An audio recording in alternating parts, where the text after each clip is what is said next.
Olá a você que nos acompanha pelas mídias sociais de nossa paróquia. Começa agora o nosso programa Você Sabia? E hoje damos continuidade às consequências da origem portuguesa e da doutrina filosófica de Joaquim de Fiore na festa do Divino Espírito Santo. Hoje veremos outras duas consequências. Ontem vimos as consequências eclesiais que organizaram a festa do Divino Espírito Santo, por exemplo, com as irmandades, com a figura do imperador e do mordomo, e vimos ainda as consequências espirituais que envolvem as crenças do povo que celebra a festa do Divino Espírito Santo. Vimos as consequências espirituais que são a fé, a esperança e a caridade, e também o igualitarismo e a autonomia. São as 5 consequências espirituais que percebemos na festa do Divino Espírito Santo. Hoje veremos as consequências pastorais e as consequências litúrgicas. Vamos começar então pelas consequências pastorais a partir dos ritos sociais, que foram introduzidos por meio da festa do Divino Espírito Santo. Uma primeira consequência é a figura da coroa, do cetro e do orbe que fica sobre a coroa. São os símbolos mais importantes da festa do Divino. O símbolo do império do Divino Espírito Santo e do seu poder universal. Esses 3 símbolos, a coroa, o cetro e a orbe, são como que essa autoridade, esse poder do Espírito Santo sobre o mundo. Por isso que são simbolizados pela coroa, símbolo da autoridade, a coroa, sinal do poder, pelo cetro, sinal da autoridade, e pelo orbe, sinal da universalidade, ou seja, para todos e para o mundo inteiro. Considera-se uma honra transportar a coroa do Divino na sua belíssima bandeja de prata. Uma outra consequência pastoral é o símbolo da bandeira. A bandeira, essa daqui que nós temos, que na verdade aqui tem bastante fita, quase a gente não percebe a bandeira, mas está aqui a bandeira do Divino, sempre acompanha a coroa do Divino nas celebrações litúrgicas. Ela é feita de um tecido vermelho com uma pomba branca em seu centro. Tradicionalmente nas igrejas ergue-se uma grande bandeira junto ao mastro durante as comemorações da festa do Divino. Aqui na paróquia erguemos ali na parte exterior da igreja, ali próximo ao jardim. Também é uma honra levar a bandeira do Divino, como é uma honra levar a coroa na bandeja de prata, é uma honra também levar a bandeira do Divino.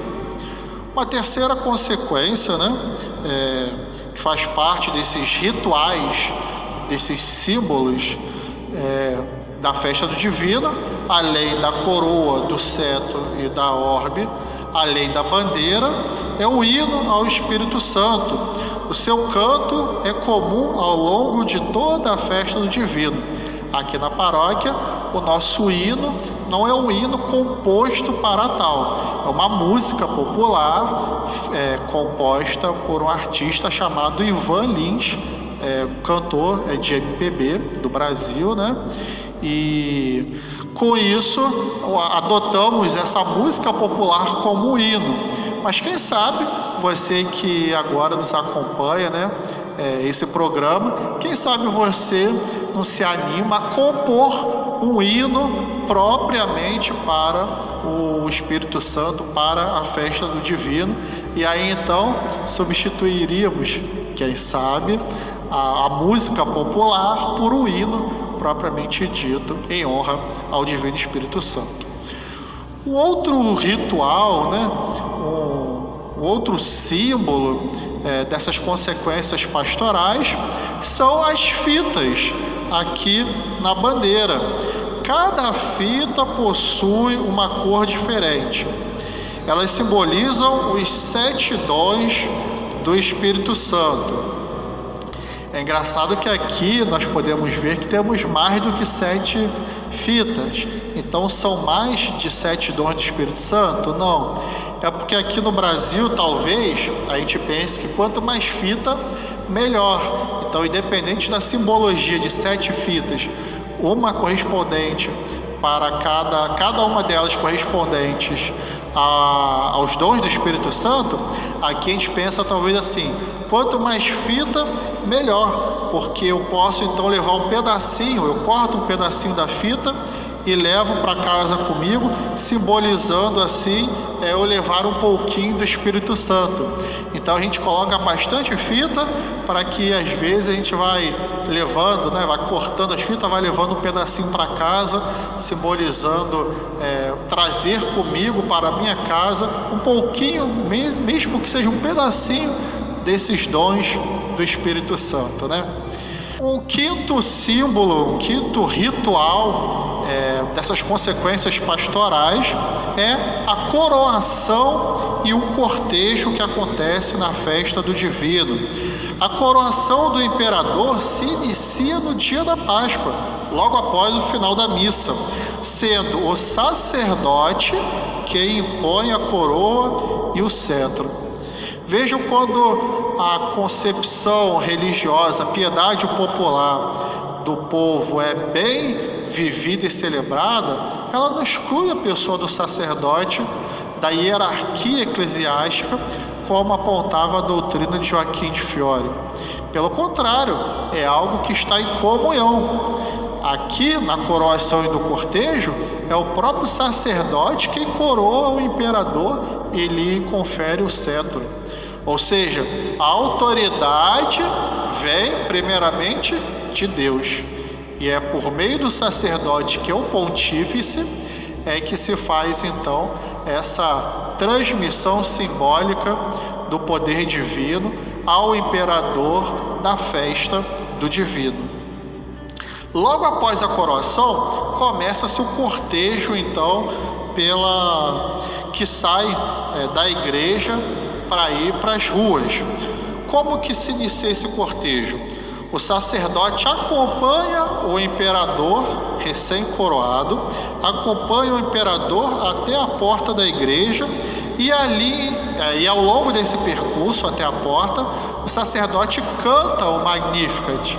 Ou seja, aqui também trazemos conosco para essa festa popular a pessoa da Virgem Maria, que até agora não havíamos comentado em nenhum dos nossos programas, mas aqui a pessoa da Virgem Maria está presente por meio desse canto do Magnificat pelo sacerdote. E à medida que o sacerdote acompanha o imperador até a porta, todos acompanham também o imperador, agora não mais até a porta, mas até a sua casa, indo à frente do cortejo a bandeira do divino, com a finalidade de ir lá na casa do imperador, ao longo das semanas, se rezar o terço. Olha aqui a presença da Virgem Maria na festa do divino, ela que é considerada a esposa do Divino Espírito Santo. Então, lá na casa do imperador, esse povo que acompanha o cortejo, ao longo das semanas, reza o terço e faz algumas orações ao Espírito Santo. A cada domingo do tempo pascal, o imperador traz a coroa de volta para a missa, sendo recebidos pelo sacerdote que canta mais uma vez o Magnificat. Então, à medida que as missas do tempo pascal vão acontecendo, a coroa vem para a igreja, retorna para a igreja, junto com o imperador que participa da missa, e logo após a missa retorna para casa, novamente com um novo cortejo, indo a bandeira divina à frente e o povo acompanhando para se rezar o terço e fazer orações ao Espírito Santo. Um outro ritual, dessa consequência pastoral da festa do Divino é o próprio dia de Pentecostes, é a própria festa do Divino no seu dia, não apenas os preparativos, mas no seu dia. Após a missa de Pentecostes, a coroa e a bandeira do Divino saem da igreja em direção ao local dos festejos. Aí fora são colocadas a coroa e a bandeira para a distribuição dos donativos, ou seja, como se o Espírito Santo estivesse presente ali e acompanhasse essa distribuição dos dons aos fiéis. E esses donativos são abençoados pelo sacerdote e depois distribuídos a todos os fiéis, ricos e pobres, mais necessitados e menos necessitados. Terminada a festa, a coroa volta para a casa do imperador. Já acabando, já concluindo então o nosso programa de hoje, faltam apenas dois rituais, duas consequências pastorais na festa.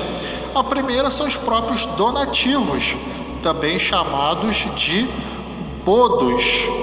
Esses bodos que a gente viu lá no início, lá nos primeiros programas, que era o nome da festa que a rainha, Santa Isabel, conferia. Lá em Portugal era mais conhecido a festa do Divino como bodo aos pobres, ou seja, ofertas, donativos aos pobres. Então, esses donativos, tradicionalmente, são oferecidos carne bovina, pão e vinho para todos, sobretudo para os mais necessitados. Existia, antigamente, não sei se alguns lugares ainda hoje existem, até mesmo um cortejo para o dia do abate deste gado, deste boi, que vai ser distribuído na festa do Divino. E outro detalhe importante quanto aos donativos, quanto aos bodos, é que os devotos do Divino cantam à porta de quem oferta um donativo para a festa. Você que já participou de alguma festa do Divino deve se recordar que as pessoas que por ali passavam, elas não apenas iam rezar, e recolher também os donativos, mas também iam alegrar o seu dia, iam animados, cheios da alegria do Espírito Santo, para fazer esse trabalho também, de alguma forma, evangelizador. Um trabalho que vai propagando e divulgando a pessoa e o culto do Divino Espírito Santo a todas as casas daquela localidade. E outro detalhe importante é que aos doadores mais relevantes, aqueles que faziam boas doações, sejam em espécie, sejam em gados, enfim, em outras espécies, é que a Irmandade oferecia um jantar para esses doadores. Às vezes convidava-se até mesmo alguns políticos daquela região que também podiam contribuir para a festa do Divino.